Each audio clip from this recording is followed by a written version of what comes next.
show, but speaking of being single and relationships, as we head into the new year, it's time to assess how yours are, right? Especially the romantic ones. So we have author Jesse Farrell here with some relationship expert advice, and you wrote a book, so you would know what you're talking about. Yeah, we know a few things actually. Lisa Farrell, my business partner and wife and colleague, and she's my everything. She also, we co-wrote this together. I love that. I love that. Now, what would you say we would find in this book in general? You can't break it all down, you know, but in general. Fair enough. In general, what you're going to find is how to build and maintain the best, most powerful, longest lasting relationships. Ooh, and the question is, how do you do that? Number one, that's a good question. I'm listening. Learn to communicate. Oh, that is number one. It's the number one breakdown in relationships. Can I say amen? Amen.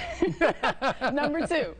Number two would be mindful of who you're communicating with and seek to communicate in their style and their language, not just your own. Okay. Now, why are many relationships, you know, they find a breaking point after it gets exciting?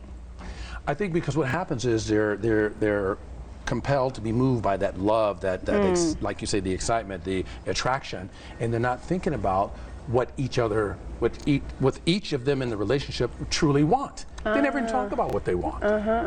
They don't tell each other, and oftentimes they forget to tell themselves. Right. So at some point they stop connecting because they're not getting what they want. Interesting. Or need out of the relationship. So you need to know your partner, but you really need to know yourself. Start with self first. Ooh, self-love, everybody. Okay, now let's talk about relationship comfort. This is a concept you created. Just explain what that means. In simple, relationship comfort, this is what happens whenever you're making a connection with typically someone that's really close to you, a loved one. It happens with wives, husbands, children's, best friends, boyfriends, girlfriends. The closer and more intimate the relationship is, typically the more relationship comfort happens. Now you want to be comfortable in your relationships. Yeah, that's important. But not so comfortable that you forget. Think of this. You do things to that person that you wouldn't do to anybody else. You don't do things for that other person that you do for many other people. Why? Because you're comfortable that they're always going to be there. Ooh, that part. It's called that part. Yes.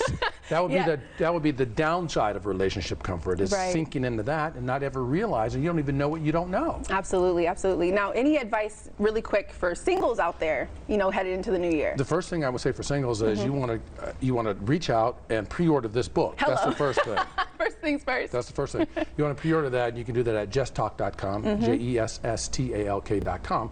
Get on the list for this. Okay. Secondly, when you get this book, read the book. And if don't just order the book. Pretty. Yes, don't make it look good on the table. Right. Read the book. And if you have a comment or a question and you need help, reach out to us because we're available. Okay. Even without for pay. Right. Now, so we get paid so we can for slide this. in your DMs? We can slide in the DM, yes. Well, we see you and your lovely wife here, so thank you for sharing your wisdom with us. I'm going to go ahead and take this copy right here. Thank you, Jesse. My pleasure. Now, the Lunar